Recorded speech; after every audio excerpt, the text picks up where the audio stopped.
Ba ba ba ba ba ba ba ba ba. Welcome to my review of Rogue One, a Star Wars story. So I might be a little bit late on the draw.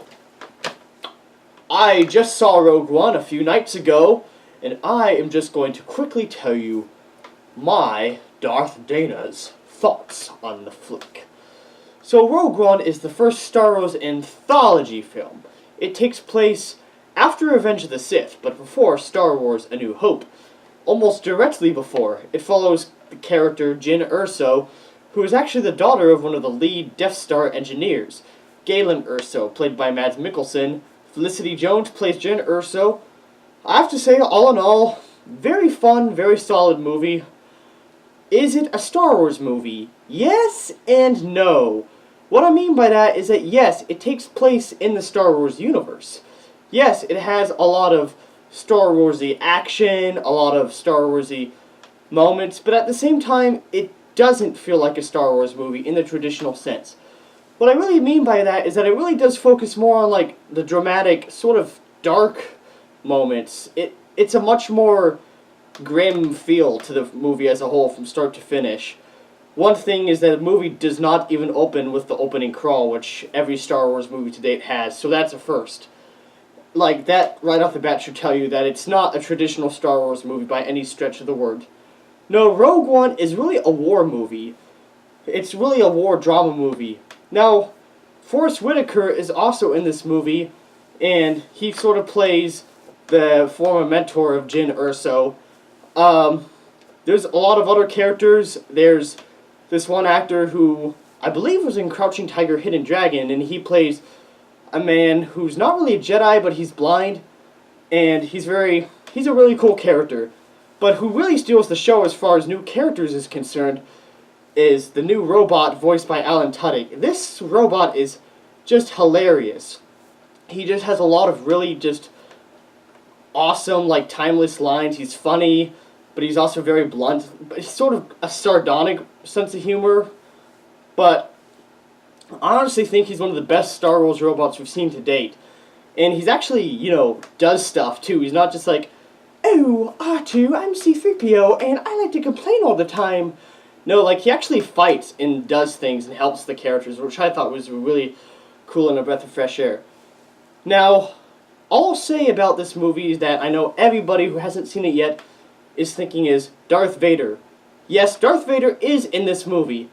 And all I'll say is that he definitely does steal the show. I won't tell you how, and he's not in the movie for very long, but the scenes he is in, like, oh my goodness, this guy, Darth Vader, really is, like, the BA we've been wanting to see again for years. Like, he is literally, like, you will be rooting for him the scenes he's in, because he is just so darn awesome. That is all I'll say about Vader. So, the movie does have some downsides to it. I feel like some of the characters, specifically Forrest Whitaker's, were a little underdeveloped. I felt like some of the characters, such as his, just, like, in the trailer, he seems like he'll have a much bigger role than he does, and I was a little disappointed because I just felt like, he's a great actor and could have used him a lot more. The same's true for a lot of the other minor characters. I just feel like there were a lot of characters that were in there, but very few of them I really cared about. I mean, Jyn Erso and the robot played by Alan Tudyk, and of course Darth Vader was great, but a lot of the other characters really weren't utilized all that much. I did enjoy seeing Mads Mikkelsen again, who plays Galen Erso, Jyn's father. I think he's a great actor. I've loved him ever since I saw Casino Royale, which is a fantastic movie, and I'd highly recommend you see it if you haven't already. But I just feel like there were a lot of characters that just felt like they were there just kind of to be there. And even some of the action scenes, while really cool to watch, a lot of fun, like, some of them just also felt a little superfluous. But all in all, I mean, Rogue One, if I had to sum it up, I'd say it's definitely worth seeing if you haven't seen it yet. If you have seen it yet, maybe it's worth seeing twice. I'll leave that up to you. I might or might not see it a second time. All in all, Rogue One, A Star Wars Story, is a very fun, solid flick, but it's also very grim. It definitely doesn't feel like a traditional Star Wars movie. But with that in mind, I'd say if you haven't seen it, I definitely highly recommend you go see Rogue One, A Star Wars Story. It is a very fun time, even if it's a little grim and sad and doesn't have the Star Warsy feel. It's still worth seeing, so go see it. Ba-bum, bum, ba-ba-ba-bum. Ba-bum, bum, ba-bum, bum, ba-bum, bum, ba-bum.